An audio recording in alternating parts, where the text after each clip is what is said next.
আমরা আজকে আমাদের যে ফিন্যান্স অ্যাক্ট আছে সেই ফিন্যান্স অ্যাক্টের লাইসেন্সিং নিয়ে আমরা কথা বলতে চাই যে একটা ফিন্যান্স কোম্পানি কিভাবে তার লাইসেন্সটা পাবে এবং কোন কোন কন্ডিশনগুলো ফিল আপ করতে হবে। এটি আমাদের ফিন্যান্স অ্যাক্টের আন্ডার সেকশন কভার করছে। তো ফার্স্ট অফ অল এটা একটা কন্ডিশন যে no finance business without licence.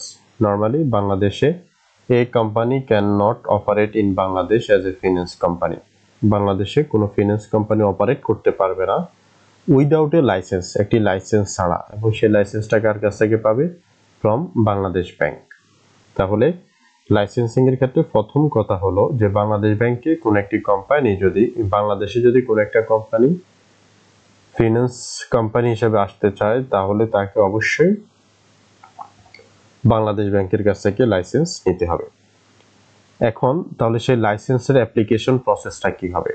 To get A licence a company must submit a written application to Bangladesh Bank in the prescribed form. Bangladesh ব্যাংকের কাছে একটা written application সে submit করবে with prescribed ফি। যদি এই কথাটা এখানে লেখা নাই, প্রেসক্রাইবড ফি যেটা থাকবে সেই ফিটা দিয়ে তাকে বাংলাদেশ ব্যাংকে একটা রিটেন অ্যাপ্লিকেশন করতে হবে। সে যখন অ্যাপ্লিকেশনটা করবে তখন বাংলাদেশ ব্যাংক এটাকে গ্র্যান্ট করার আগে সে কিছু কাজ করবে, সে কিছু ইনফরমেশন চেক করবে। এর মধ্যে প্রথম ইনফরমেশনটা হলো যে ফাইন্যান্সিয়াল হেলথ। যেই কোম্পানিটা অ্যাপ্লিকেশন করলো অ্যাজ এ ফিন্যান্স কোম্পানি হিসেবে সে বাংলাদেশে অপারেট করতে চায়, বাংলাদেশ ব্যাংক ওই কোম্পানিটার ফাইন্যান্সিয়াল হেলথটাকে সে চেক করবে। তারপর চেক করবে যে management, the quality of the management team. Normally higher level authority বা ম্যানেজমেন্ট যারা আছে এদের প্রিভিয়াস ইয়ারের এক্সপেরিয়েন্স আছে কিনা ফিন্যান্স রিলেটেড ইস্যুগুলোতে, বা একটা কোনো কোম্পানিতে তাদের প্রিভিয়াস হিস্ট্রিগুলো কি কি ছিল এগুলাকে নর্মালি তারা জাজ করবে, একাডেমিক কোয়ালিফিকেশনটা কেমন ছিল। দেন আরেকটা বিষয় তারা জাজ করার জন্য চেষ্টা করবে, সেটা হলো যে চেক করবে যে ফাইন্যান্সিয়াল স্ট্রেংথ, যারা লাইসেন্স নিতে আসছে তাদের ক্যাপিটাল স্ট্রাকচারটা কেমন, তারা কি মিনিমাম ক্যাপিটাল যেটা সেটা মেনটেন করছে কিনা, করতে পারবে কিনা, তাদের স্ট্রাকচারটা কেমন, অ্যাবিলিটি টু আর্নস প্রফিট, তাদের আর্নিং সোর্সটা কেমন, প্রফিটটা কেমন হবে, তার ক্যাপাবিলিটি কতটুকু আছে, এই জায়গাটাকে চেক করবে। অবজেক্টিভস, নর্মালি কোম্পানিগুলোর অবজেক্টিভস বা গোলস যেটা সেটা থাকে মেমোরেন্ডাম অফ দ্য অ্যাসোসিয়েশন। সেজন্য বাংলাদেশ ব্যাংক তারা লাইসেন্স গ্র্যান্ট করার আগে অবশ্যই মেমোরেন্ডাম অফ দ্য অ্যাসোসিয়েশনসে তাদের যে গোলস আছে সেটাকে চেক আপ করবে।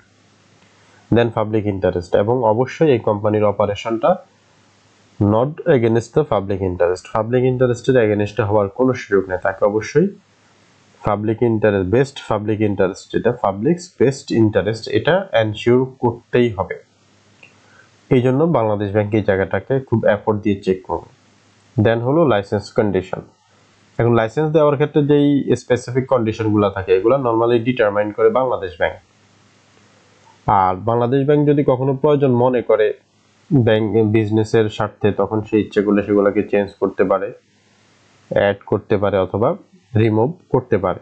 Bangladesh bank can change, add or remove the terms of the company's license at any time.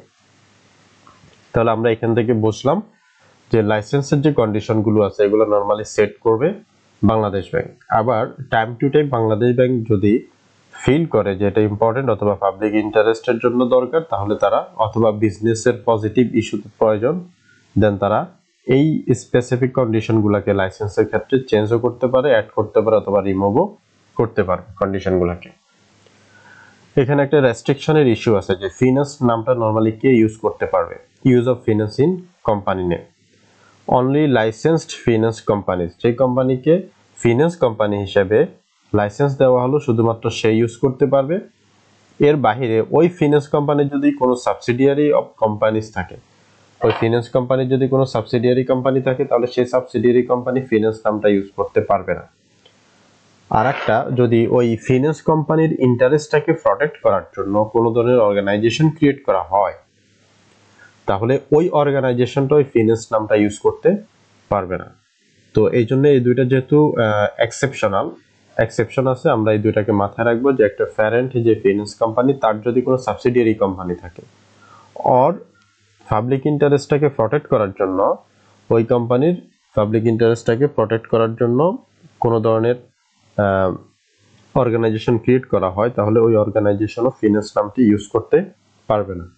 এটি হলো আমাদের একটা normal discussion licensing of the finance company under section 4 এর উপরে।